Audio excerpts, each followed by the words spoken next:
Hello, this is Josh Herbert again, doing my SVT audio recording. The algorithm for SVT starts out the same as the Brady algorithm did. So I would do my initial assessment, place the patient on an IV O2 monitor to obtain initial vital signs and rhythm recognition. The rhythm should be SVT, which is a regular narrow complex rhythm.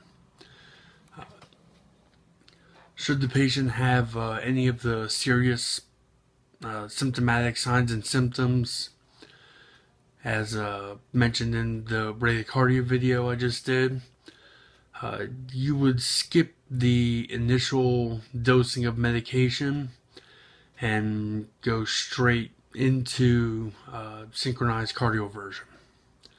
But we will get to all that in just a second. So, again, the serious signs and symptoms are signs and symptoms of shock, acute altered mental status,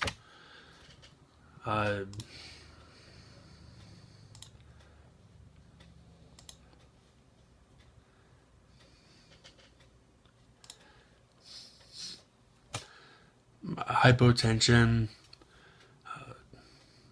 acute chest pain, or acute heart failure. Just in case we forgot what they were, like I just did. I had a moment there.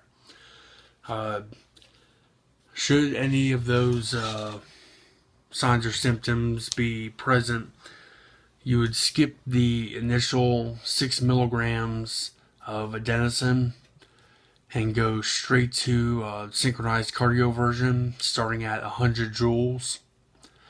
And it has to be synchronized, or else you are very likely to shock the patient during the absolute refractory period, which would in turn kill them. And since we are not in the business of killing people, remember, we need to hit that sync button so the computer on the monitor will only shock at the R wave. Now, if the patient is not symptomatic, it's a little slower moving. You still end up getting towards synchronized cardioversion, but there are a couple other steps you can try and take before introducing them to electricity. First, you would try vagal maneuvers, whether that be telling your patient to bear down like they're trying to have a bowel movement, or taking the end of an IV and have them blow through the catheter. Sometimes, very rarely, do vagal maneuvers work, but we have to try them. And since most of the time vagal maneuvers do not convert someone in SVT, you would move next to adenosine at 6 milligrams, rapid IV pushed, followed by a rapid IV push of 20 milliliters of saline. Has to be done very quick because the half-life of adenosine is 15 seconds. So the medicine has to get in through the IV tubing and to the heart in 15 seconds.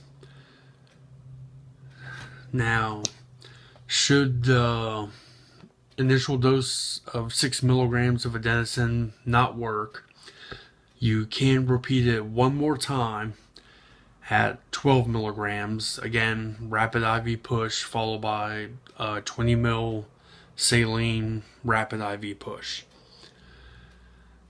Now, should your second dose not convert the patient either, you can move on and try using either beta blockers or calcium channel blockers. Things like procainamide at 20 to 50 milligrams, amiodarone, 150 milligram slow IV push over 10 minutes, or sotalol, 100 milligrams over 5 minutes. And using one of those other 3 medications hopefully would convert your patient. For the procainamide, you can only give a maximum dose of 17 milligrams per kilo, and you should stop the push if the arrhythmia converts or is suppressed, or if the patient starts getting hypotensive, or the QRS duration increases greater than 50%. So if any of those happen, you need to stop the procainamide push. But if those don't happen and you end up converting, you start a maintenance infusion of 1 to 4 milligrams per minute. Now, if you use amiodarone, 150 milligrams over 10 minutes, and you can push that repeated as needed should VTAC or SVT recurs. Again, if it converts, you start a maintenance infusion of 1 milligram a minute for the first 6 hours. And of course, the last medication I mentioned, the beta blocker, the sotalol, 100 milligrams over 5 minutes, or 1.5 milligram per kilo over 5 minutes. The one consideration about that is avoid using that should your QT interval be prolonged. So once these work,